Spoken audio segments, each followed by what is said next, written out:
सिंधुदुर्गमध्ये नारायण राणेंनी अधिकाऱ्यांना आता फैलावर घेतल्याचं बघायला मिळालं। जिल्हा नियोजनाच्या बैठकीमध्ये नारायण राणे हे चांगलेच आक्रमक झाले।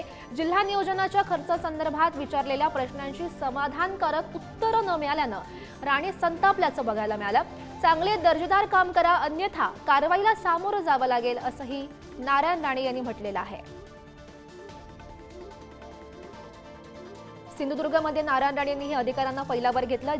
जिल्हा नियोजन बैठक सुरू होती आणि त्या बैठकीत नारायण राणे हे आक्रमक झाले। जिल्हा नियोजनाच्या खर्चासंदर्भात खरे तर नारायण राणेंनी काही प्रश्न विचारले, मात्र विचारलेल्या प्रश्नांची समाधानकारक उत्तरं न मिळाल्यानं राणे संतापल्याचं बघायला मिळालं।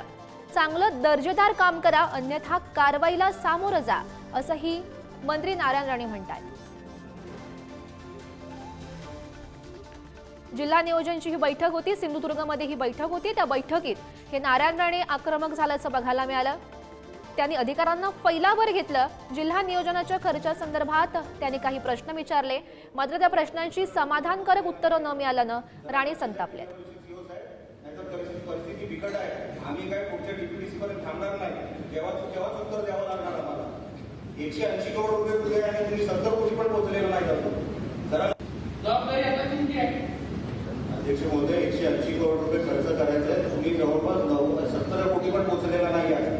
जरा लक्ष द्या जिल्हा परिषद सीओ साहेब, नाहीतर परिस्थिती बिकट आहे, आम्ही काय पुढच्या डीपीडीसी पर्यंत थांबणार नाही, तेव्हाच उत्तर द्यावं लागणार आम्हाला। 180 करोड रुपये पुढे आणि तुम्ही 70 कोटी पण पोहोचलेलं नाही अजून। जरा जबाबदारी आता तुमची आहे अध्यक्ष महोदय, 180 करोड रुपये खर्च करायचा आहे, तुम्ही जवळपास 70 कोटी पण पोहोचलेला नाही आहे।